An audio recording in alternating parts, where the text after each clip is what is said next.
In this lecture, I will explain different types of error associated with the remotely sensed images. These errors plays very critical role in modifying the signals traveling towards our sensor. In the next slide, you will see different components of remote sensing. These components can also act as a source of error if they are not working properly or if they are not calibrated. So, we will see such errors in detail in next few lectures. Here you can see a satellite active in this area and images have been generated. So, here you can see we have a source. So, in passive remote sensing, sun is acting as a source of energy and this is illuminating our surface, and a satellite is active in this particular area. So, the satellite is receiving such signals and it is generating this particular image, right. So, now what happens if the position of sun is different, and what will be the effect on the acquired images? So, likewise you have sensor. What is the significance of the position of this sensor active on such areas, or what is their source sensor geometry, and what is the field of view, right, that is also very important. Then what is the role of atmosphere? We have already seen scattering and absorption. Then what if the area is not homogeneous, or if the area is having more scattering, or if area is undulating, then what will be the effect on the image, right. So, these things also plays very critical role in generating an image. Then what if the instrument is not well calibrated? Then next is, if they are not aligned, what will happen? So, basically one detector is looking at the ground and based on their IFOV we generate a pixel. So, here if these detectors are not calibrated, then what will happen? Your pixel size will be different. So, this all things lead to error in remotely sensed images. So, let us talk about the parameters that affect remote sensing data. So, acquired, reflected or emitted energies through remote sensing sensors are influenced by following parameters. So, here first one is source sensor geometry, second one is roughness of the surface or target, then field of view, then anisotropy behavior of the investigating surface, right. Here you can see sun is illuminating our surface, and based on the material characteristics and the surface roughness, this reflectance, the reflectance energy will be more in a particular direction, whereas in some direction it will be less, like here you have less, right, here you have more. And here you can see one satellite is acting here and this is sensing this particular energy, right. So, this particular energy is getting sensed, but what if the position of the satellite is here? Then it will look something like this, right. Then the information gathered from this particular satellite will have different value, because ultimately remember we always talk about the digital number acquired from such sensors in the form of image. So, if a surface is more reflecting, it will have higher DN number. If a surface is dark, then it will be having lower DN number. So, here in the Lambertian surface case, where doesn't matter whether you are looking from here or here or from here or from here, the information or the reflected energy will remain same. So, here in this slide you can see there are two photographs. In the first photograph it is mentioned that position of the source. So, there should be a significance of position of source in remote sensing. Why? Because the sun's position get changed with respect to time. So, if it is morning, your area will be less illuminated. At 12 o'clock, it will be like very bright. In evening, it will be like less brighter. So, depending upon the time, illumination received by that area will be different. And again, similarly, the position of the satellite. So, it also matters.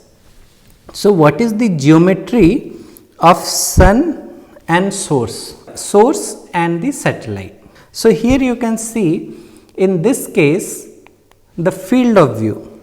So, field of view and satellite is looking just below, right, just below. So, in remote sensing we say nadir looking satellites. So, it is just looking vertically down. So, here in this case the center of this will be here, right, somewhere center in this particular image. So, in case 1 where we have nadir looking satellite, and in case 2 we have slightly off nadir. So, but theta remains same, theta is our field of view. For the same satellite FOV will be same. So, here if you see this theta by 2, why I have written? Because this is the field of view, complete field of view, and if it is nadir looking, so the half angle will be theta by 2. But here in the case 2 image, you can see it satellite is looking off nadir.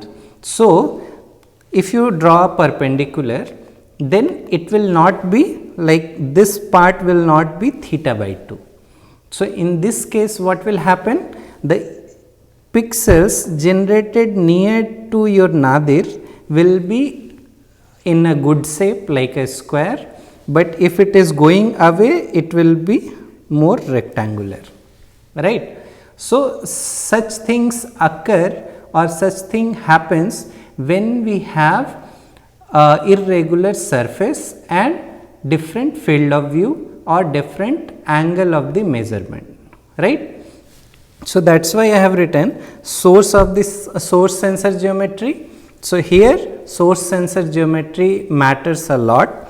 Then field of view even if it is same, what is their look angle, right. So, look angle is also very important. Now, here I want to highlight source sensor geometry, roughness of the surface or target, and anisotropy of the investigating material.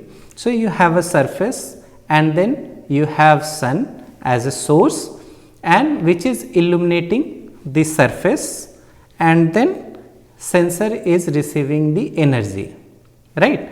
So, here basically you see this is basically the geometry of source and sensor.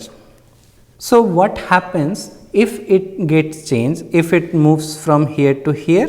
We have already discussed, if the surface is having some roughness and if this surface is having a characteristic that it will reflect more in this direction, then if your sensor is here, your image will be brighter or that pixel will be brighter, right. So, this is what I wanted to highlight here. Now, this concept leads to bidirectional reflectance distribution function. So, what is the significance of bidirectional reflectance distribution function? So, it describes the variation in reflected energy as a function of source sensor geometry. So, in general, effects of geometry, FOV and material anisotropy are neglected in broadband remote sensing, because here you need to understand why we are more concerned about the source sensor geometry. So, let us say this is a area which is getting sensed or captured by a satellite or a sensor, right. So, sensor is here and it is looking here with this FOV, right. So, it will generate one image. Now, maybe you want to study how this forest area is getting changed over the time, right. So, if you are looking this area from this angle, from here, it will have one information. If your satellite is here, right, then it will look from here, right, then your information will be different. Then another is, if your sensor is here, your information captured will be different, right. That is one component. Second component is whether your sun is here, here, here, here or here. Depending upon that, what will happen? The energy received and reflected will be different. So, here we are talking about the DN number, and DN numbers are basically the scaled radiance which is coming from the surface. Now, so here based on this source sensor geometry, then field of view, this FOV and the material anisotropy, whether this is irregular, regular or it is very reflecting material or it is absorbing this energy. So, depending upon that, it will be difficult to compare X sensor data with Y sensor data with Z, right. So, if you have 3 satellite or if you want to use 3 different satellite for some application, so then what you have to do? You have to take care of the time when this particular image has been captured and with what look angle. So, whether this, if you draw vertical perpendicular from here, from this surface, right. So, from here what is the angle, right. So, it all depends that how accurately or how well you have planned your research. So, here it is important, if you want to compare such images or such data sets, you have to make sure the time of the measurement, look angle and the field of view and the pixel size, everything is same. Then only your results will be meaningful. Neglecting these parameters may introduce error in results of image analysis. So, here if you ignore this one, then also you have some data, right, but what will happen? This will lead to error in your analysis. So, results will not be accurate. Now, it is defined by zenith and azimuth angle theta or and phi of the incident and reflected radiation as a function of wavelength. And remember, whenever we talk about this BRDF, it is defined by the zenith and azimuth angle of the incident and reflected radiation as a function of wavelength. So, whenever we talk here that reflected energy or radiance or emitted, we always take care of the lambda wavelength. So, it is a function of wavelength. So, the wavelength, so I will give you one example, like sun is continuously illuminating this particular surface, right. So, if we say lambda 1 energy has been used to illuminate this particular surface, right, and then radiance is also measured in lambda 1 wavelength. And then when we divide radiance by irradiance, right, that will give you reflectance. So, here we always take care of this wavelength. We never use different wavelengths with each other. They are separate and they are measured separately and they are used in analysis separately. So, here you can see this particular surface is basically a irregular surface, or it is having scattering in different direction, where it is behaving like a natural material obviously, and the amount of reflected energy is more here and very less here, let us say. So, if your sensor is located in this particular angle and if it is covering this particular area, your image will be brighter. So, does it mean that it is correct or it is wrong? So, we always have to make sure that where is your sun positions, right.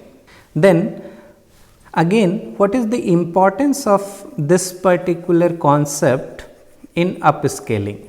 Because upscaling is very important, because once you go through this course, and I expect that you people will use this technology in your research, in future research. So, what will happen? You need to upscale the ground information and compare with the satellite image, right.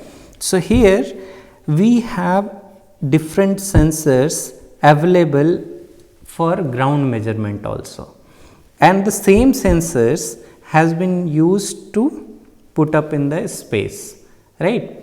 So, if you measure the energy of this particular area using this particular sensor, and the same sensor or the sensor working in the same wavelength and in the same wavelength band, right, that can be used to compare with each other. So, you have access to the field, you have collected the information with the ground instrument or lab instrument, and then you compare with the satellite images.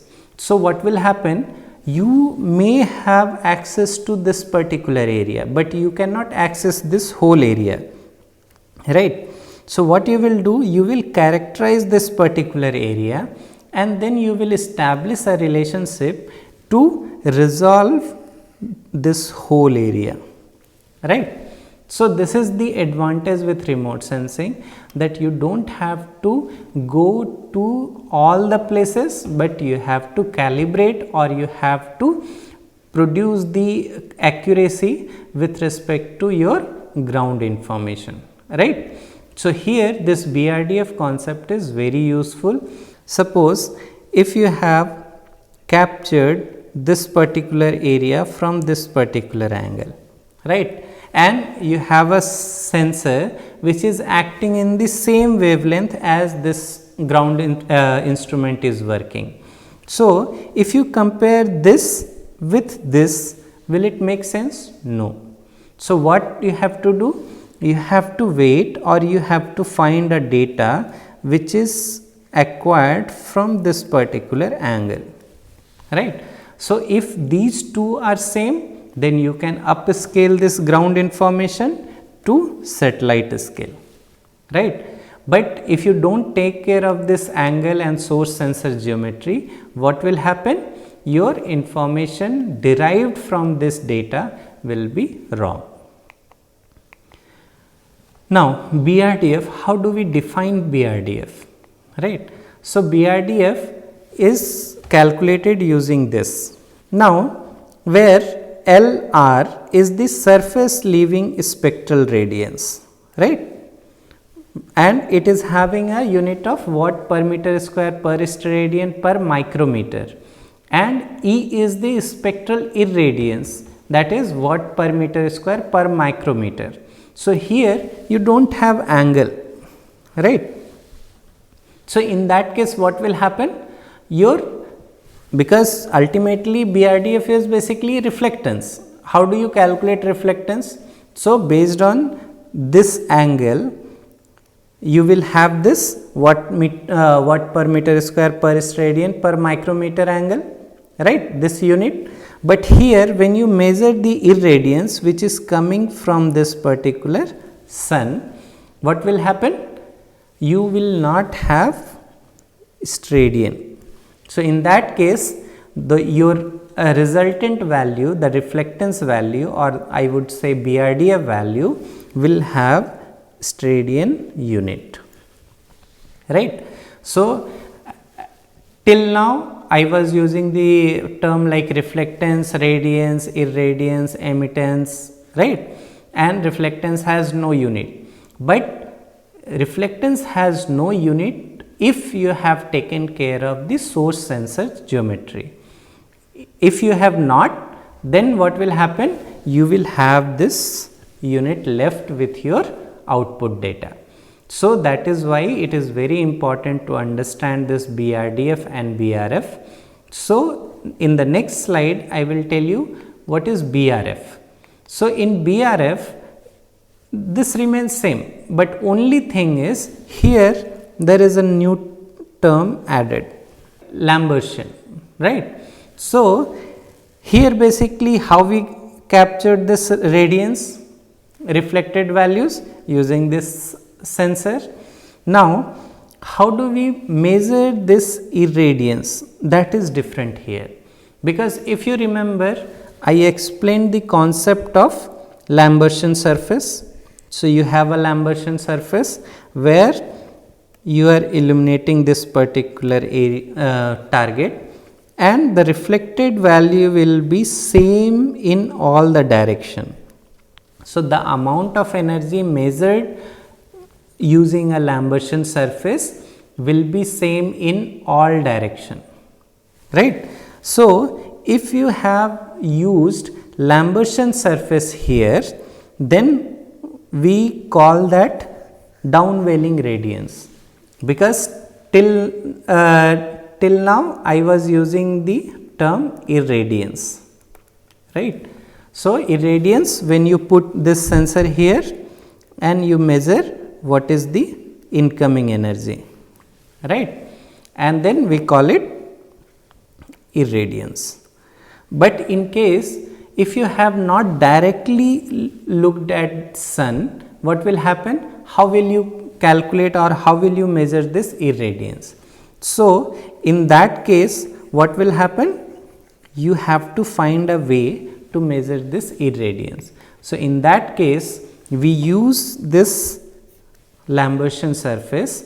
So this is the photograph of a spectral panel which is Lambertian in nature. So if light is falling here, it will reflect equal amount of energy in all the direction, right. And if you have measured the irradiance, so what we will do, we will put our Lambertian surface here, spectral panel, and then we will measure using the same sensor in from the same direction, right, and then we will say that this is irradiance, but the term is new, this is known as downwelling radiance. So if you have used downwelling radiance instead of using irradiance directly, then what will happen? You have used the same sensor, so both will have watt per meter square per stadian per micrometer unit for irradiance and radiance and downwelling radiance. That means your reflectance will have no unit, right. So it is always better to use this BRF in your study.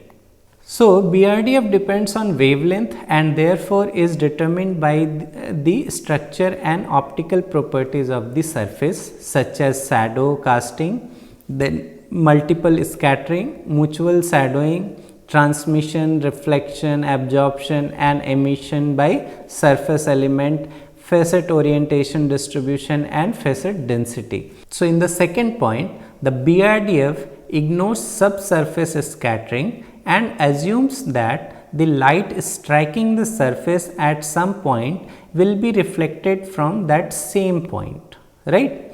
So this is the fundamental of BRDF, and it has rotational symmetry. That means appearance does not change when surface is rotating about the normal. The symmetry between incident and reflected direction, that is appearance does not change with source and viewing direction, are swapped. So there is no difference if you swap the source and sensor. The total reflected power for a given direction of incident radiation is less than or equal to the energy of the incident light. That means here it is very important to recall our basic physics. So what happens when sun is illuminating this particular surface, right? So what is happening here? Some amount of light will get reflected, some will be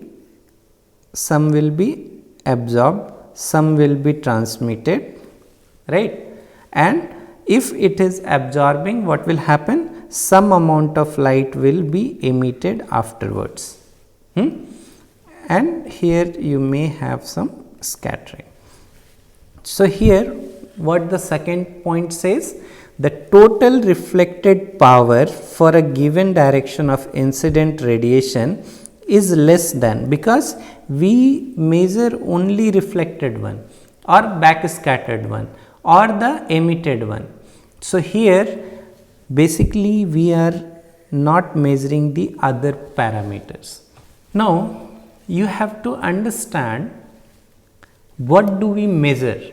Basically, here you can see this particular area, right, is sensed by a satellite or attached sensor, and it is basically covering this particular area. And here you have projected one, that what is there in satellite. So, in satellites you have many sensors attached. So, those sensors are basically having detectors, and those detectors are basically capturing your pixels, and then you generate a image, right. So, basically what we measure? We measure image, but basically we measure digital numbers. So, we measure only these values mentioned here, right. So, such values will be captured by your satellite, and then once you arrange in a matrix or in an array, and then if you export this in any image format, you can always see images. So, you can try this, you can generate a random matrix, convert it to or export this in image form using MATLAB or C, and then you can see those images very clearly, right. So, basically what do we measure here? We measure DN values, right. So, DN values recorded by sensors are also affected by the illumination condition. So, here depending upon the illumination intensity, you will have different values for the same pixel, right. As I told you earlier, if area is having very sunny day, then you will have more value. If it is a cloudy day, then you will have less value, right. So, here recorded DN values are based on the received intensity and instrument capability to resolve that. So, here this is also very important. So, received intensity and illumination condition, and then instrument capability, whether your instrument is capable of resolving the energy in 8-bit, 16-bit or 24-bit, right. Depending upon that, you will have the values or different value ranges. During a sunny day, same pixel may have higher DN values and very low values in cloudy condition, right. So, therefore, it is important to convert the measured DN values to reflectance, right. So, reflectance is a unique quantity for a given material and does not get affected by location of measurement. So, it does not matter if, I hope you people are comfortable with some geological word like quartz. Quartz is a mineral. So, if you have a quartz, or let us take the example of a particular tree, right. So, let us say you have a specific type of tree. So, it does not matter whether it is in India or it is in Germany or it is in US, right. If you measure DN value and subsequently you convert this to reflectance, this reflected value for given material will remain same, because that depends on the material composition and its characteristics, right. So, that is my point, but once you convert that to reflectance, then you can have a very unique value for a given material, and that can be used to identify that material. Doesn't matter whether it belongs to India, Germany or US or maybe from any other country. So, you can identify that material without any problem, right. So, how do we convert this DN to reflectance? So, in the meantime, first let us see DN to radiance and then radiance to reflectance, right. So, how do we calculate radiance? So, radiance can be calculated using this formula, where this DN is basically your image pixel value, and this band scale factor and offsets are provided by the space agency who have launched the satellite, right. So, here this is our surface, and the energy reflected has to travel from surface, doesn't matter whether it is Earth or any other planet, to our sensor, then only that number will get recorded. So, the amount of value is, or the amount or the intensity is very low. So, sometimes what happened, to store that energy you need to use some scale factor, right. And during the calibration of your satellite, that space agency they use some scale factor and offset that will be provided to you in form of metadata. So, whenever you download any satellite image from any space agency website like USGS or ISRO website, then you will have a additional file called metadata, and that metadata will have many information which are useful to analyze those images, right. So, this is one example where you have band 1, it is sensitive to a particular wavelength. Remember band 1, band 2, band 3, how we say, because band 1 is not a wavelength, band 1 is given a name to the first band in which that sensor has measured the image. So, one image, second image, third image and corresponding scale factor and offset. So, once you have this, then you can easily calculate the radiance, right. So, it is important to understand you have a image and here you have pixels, right. So, this calculation has to be done on individual pixel level. It is not like for the whole image we are using this calculation, no, that will be wrong.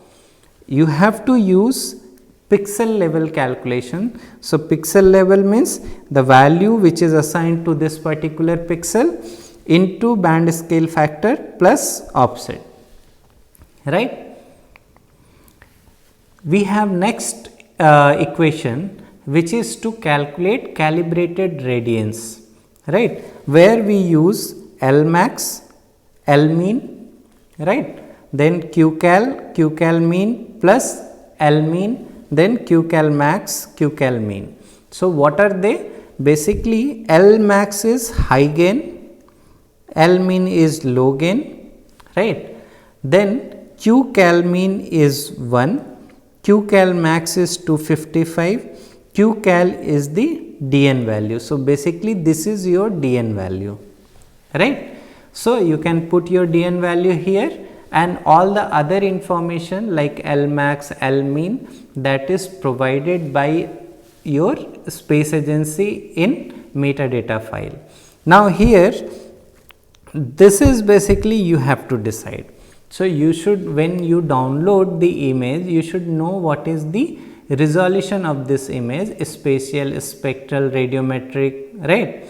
And from the radiometric, you know that whether it is 8-bit data, 12-bit data or 16-bit data, right. So, when you have 8-bit data, so that means you have this, that means 256. So, the range will be 0 to 255, or 1 to 256, right. So, this radiance to reflectance conversion, you have this formula where it is written RTOA, right. So, reflectance top of the atmosphere, it is not simple reflectance. So, there are two things, one is reflectance top of the atmosphere and another reflectance which is for the surface. So, surface reflectance or top of the atmosphere reflectance. So, here this is the formula for reflectance top of the atmosphere, where we use pi, then L lambda, then d square, then ESUNI, then cos z.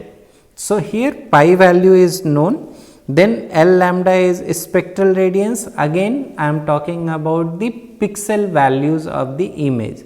So, this equation has to run on the pixel level. Then d is basically Earth Sun distance in astronomical unit.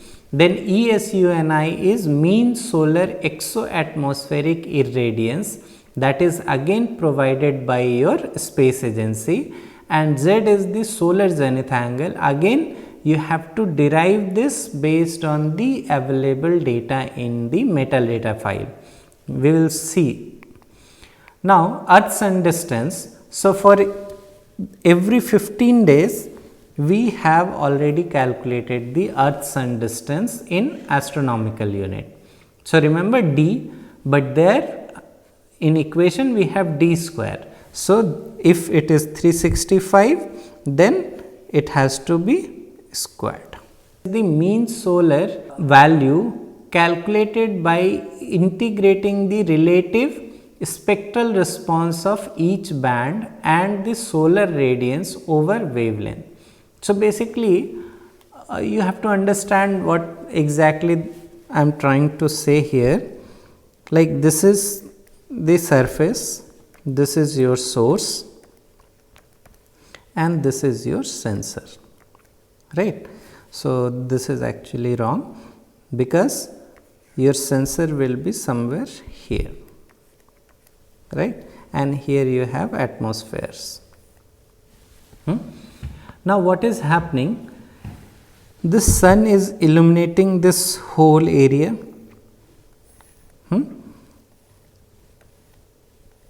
So, sensor is also receiving the irradiance value.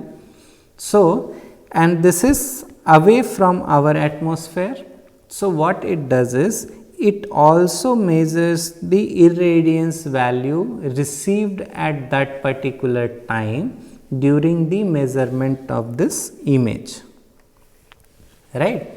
So, you have spectral irradiance, and why we are calling this exoatmospheric? Because this is not coming in our atmosphere. Before that, we are measuring this exoatmospheric irradiance value, right. I hope this is clear to you.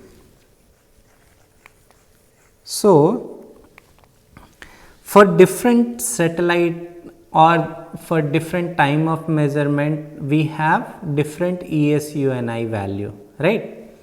So, here you have band 1, this is the value, wavelength, and this is the value, and next is cos z.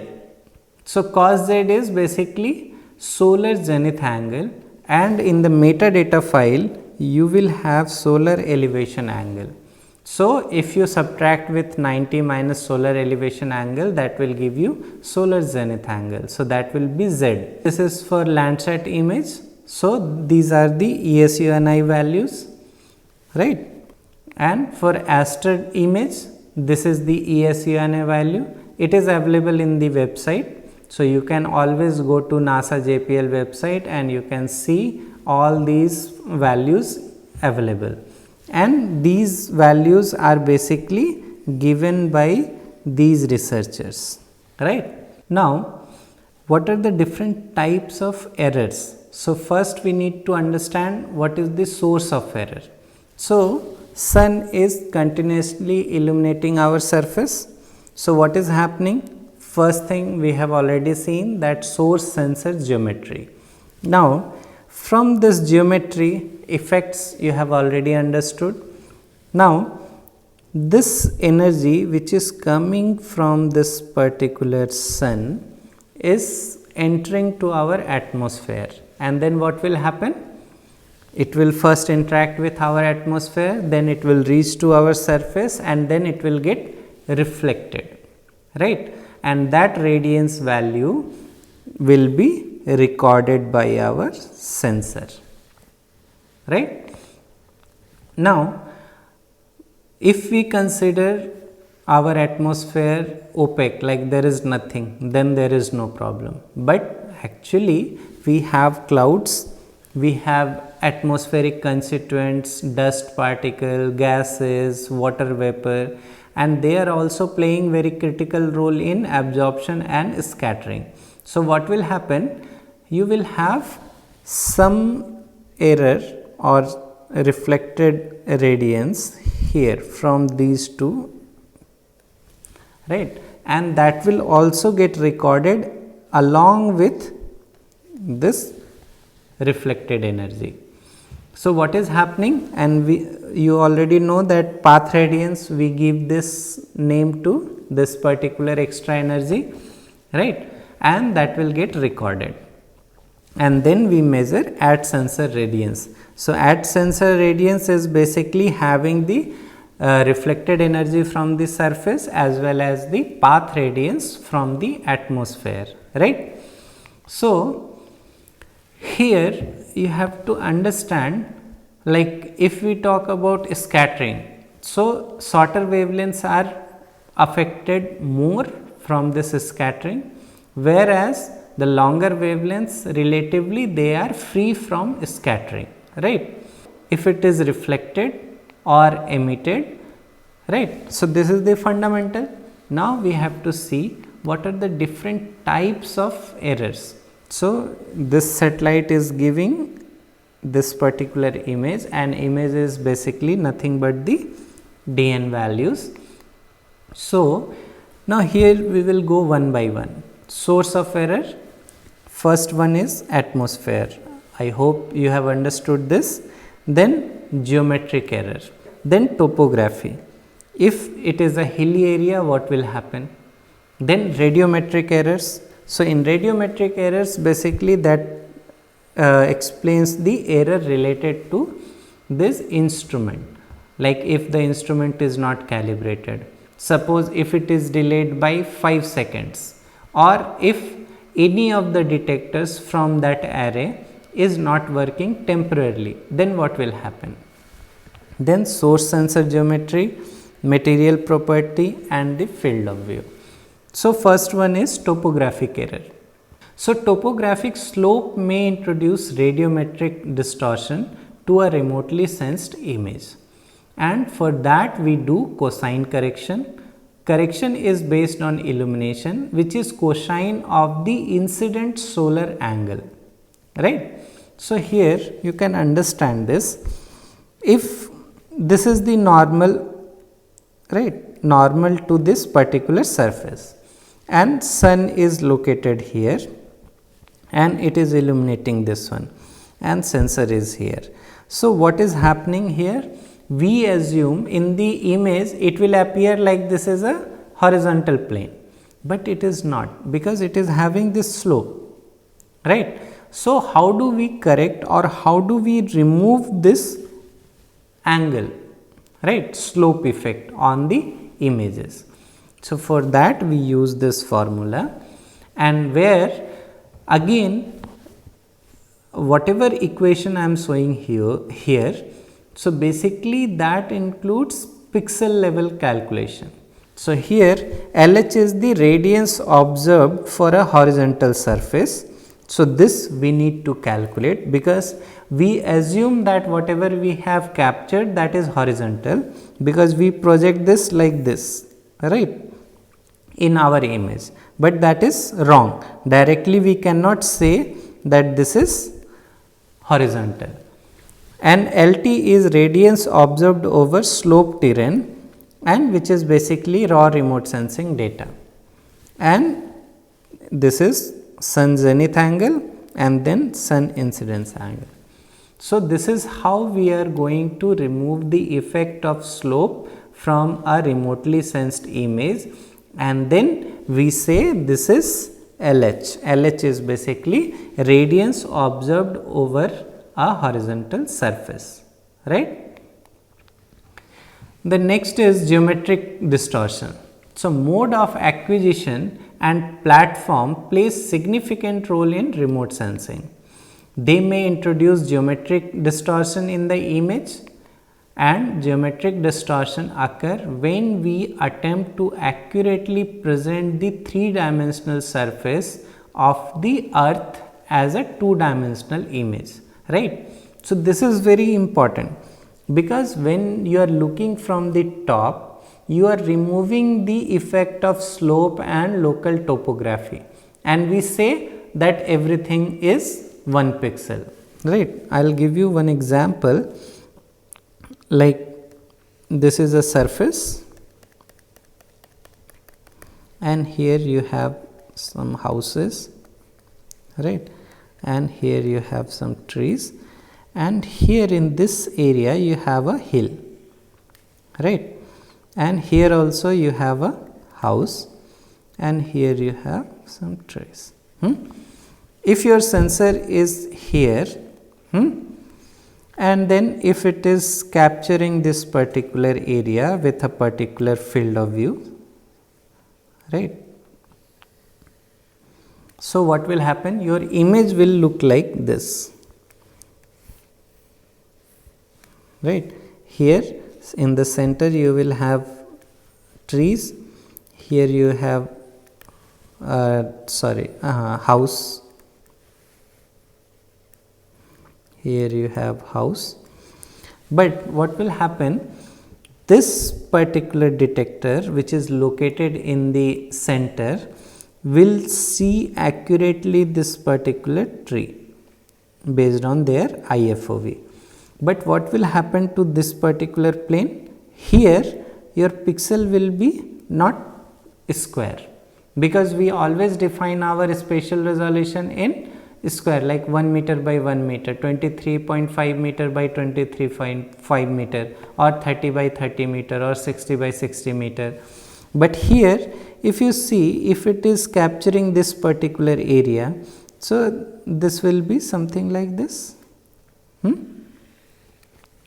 So, what I mean to say here, if this is a flat land, then it is very good, but how do you remove? So, one thing we have seen that you can remove the effect of slope, but what happens when this particular tree is supposed to be here, but it has been recorded here, right.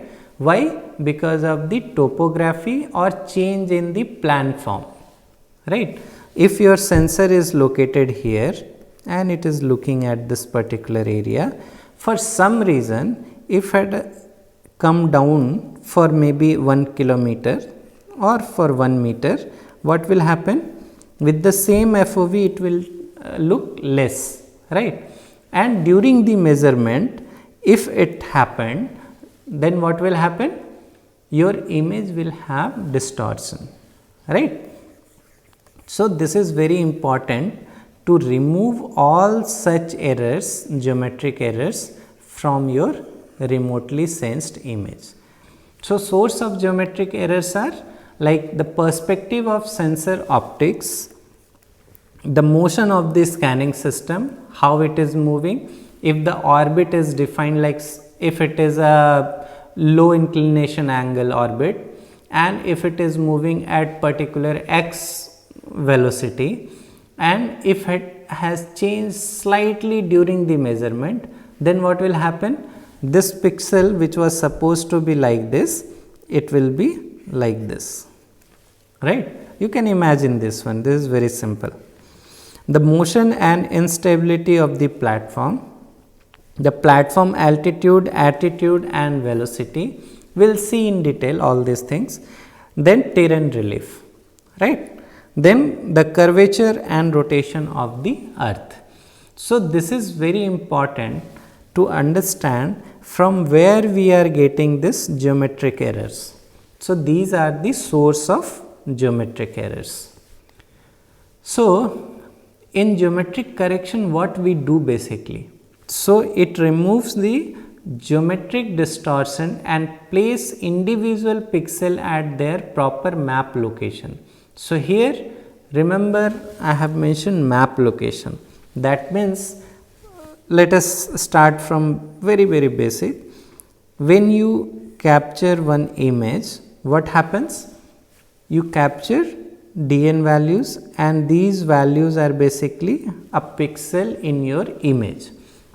But if you simply export this in MATLAB, right, then you can see matrix.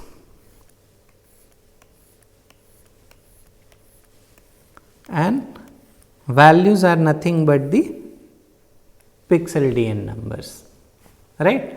So, suppose if this tree is supposed to be here, then you will find that your area representation using this image is not correct, right, because we are talking about the space bound images or the airborne images, not our handheld cameras, right. Then it allows to extract accurate distance, area and direction information, because if you know that one pixel is 1 by 1 meter, right, then you can easily calculate the distance between these 3 pixels. If one object is here, one object is here, you can easily calculate like 1, 1, 1, 3 meters from each other, right. But what if the pixel is rectangular, then square, then again rectangular, then how will you represent or calculate or extract the values from this image? That will be wrong, right. Geometrically corrected images can be used directly as an input in Geographic Information System, that is GIS, and Spatial Decision Support System, because ultimately why we are using these remote sensing images? To solve a problem or to provide an input in solving some problem, right. So, you have to make sure that whatever information you have generated using this remote sensing, it has to be correct. And better cartographic accuracy, how do you represent your images in form of map? So, here in the measured image you have DN values, and how do you define the location of this particular pixel or the element of this matrix? Based on Cartesian coordinate. But can we use Cartesian coordinate to locate a surface on Earth? No. Or any other planet? No. So, what we have done, we will be using this map location. So, here there is a term called latitude and longitude, right. So, we will be using latitude, longitude along with the measured DN values, right. So, if you have all this information, you can easily identify whether this pixel belongs to Assam or Bihar or Jharkhand, Mumbai, Delhi or any other country, right. So, it is very important to have this map location. So, X, Y and Z. Z is basically here, I mean to say DN values.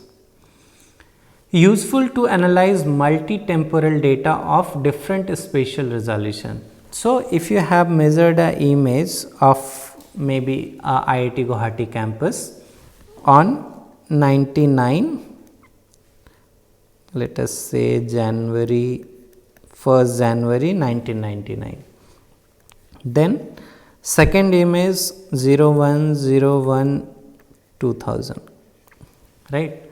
Then likewise you have 15 years data. So, if you want to see how this campus has evolve slowly with respect to time, then you have to overlap this image, maybe the latest one, and overlap them with each other. Then you can slowly see how this campus is evolving itself.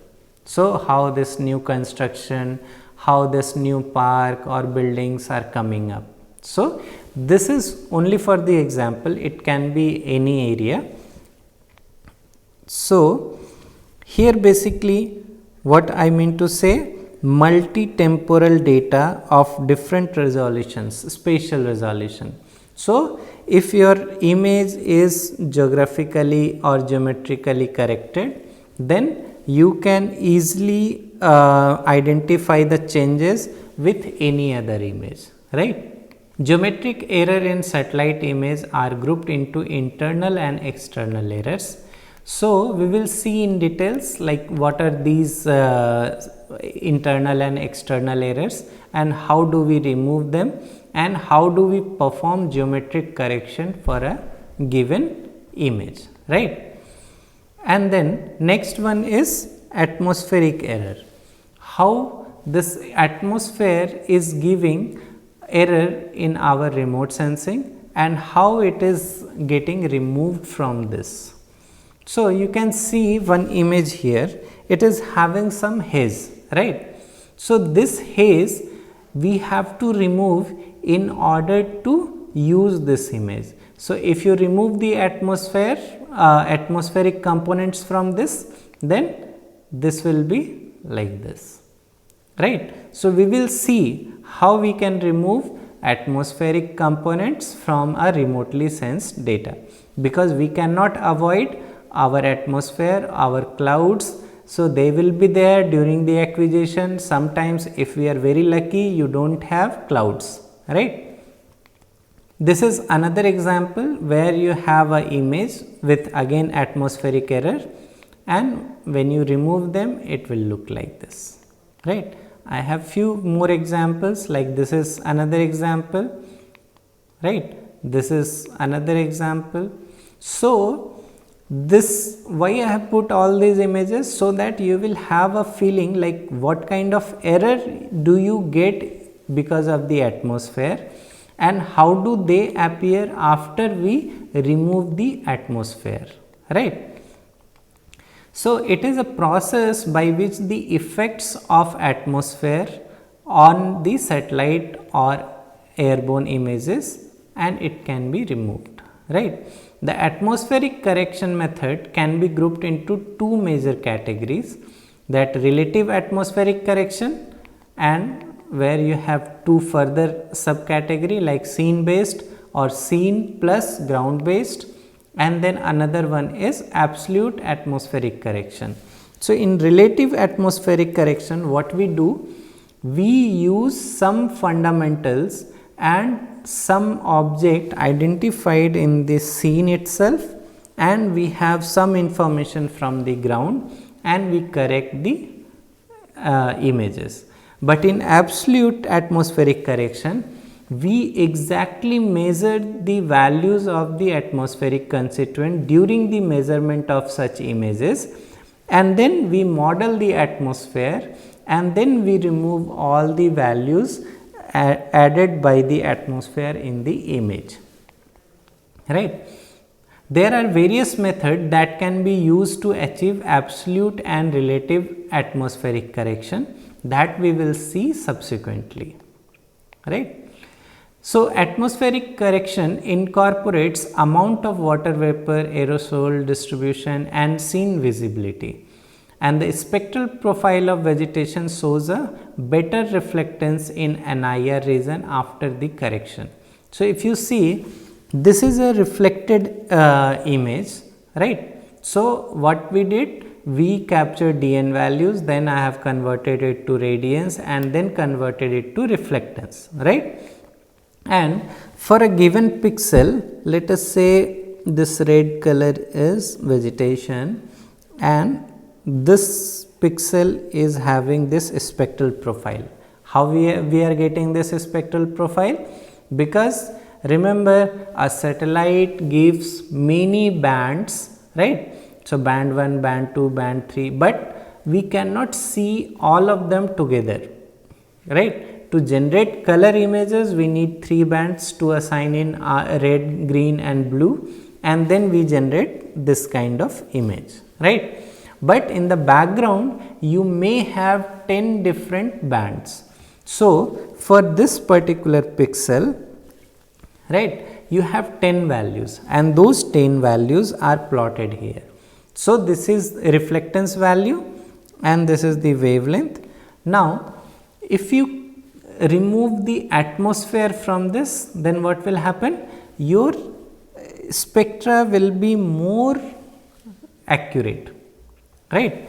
Because if you see in this, you have only one peak here, but here you have one peak and then one peak next here, right? So this particular pattern was missing when we had the atmospheric effects on this particular image, whereas this image has been corrected for the atmospheric errors, and now this is more accurate reflectance spectra, right? In case of radiometric error, the response of a remote sensing sensor cannot be linear.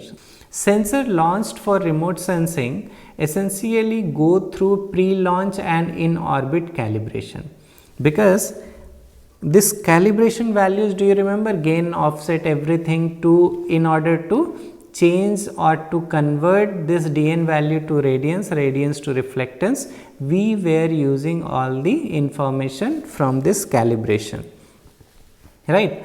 So this sensor has to go through this pre-launch and in-orbit calibration. So before launch also we calibrate this, and after launching it in the space, we again recalibrate it, or we match with the pre-launch measurement, like whether it remains same or it has changed because it has traveled so much distance. In a remotely sensed image, noise can be introduced at several stages, like you have seen already in other cases. In this case, it can be because of the misbehaving of the sensor. So maybe one detector may stop recording for few seconds, right? So that is temporary, but one detector may fail permanently also. And if there is a change in altitude or attitude of the sensor, then again there will be a different values. So those errors are basically again included in terms of radiometric. So radiometric error is one of the noise introduced by the sensor system to the remotely sensed images. So here it is purely because of the sensor system. It results when individual detectors do not function properly or are improperly calibrated, right? So we will see in detail like how it can be. And there are different source of radiometric errors, like first one is random bad pixel, another is line start or stop problem, line or column dropouts, partial line or column dropouts, line or column stripping, smile and artifacts, adjacency effect. All these are basically under this radiometric error. So in next few lectures, you will understand all these errors in detail and how do we correct. So correction techniques. Thank you.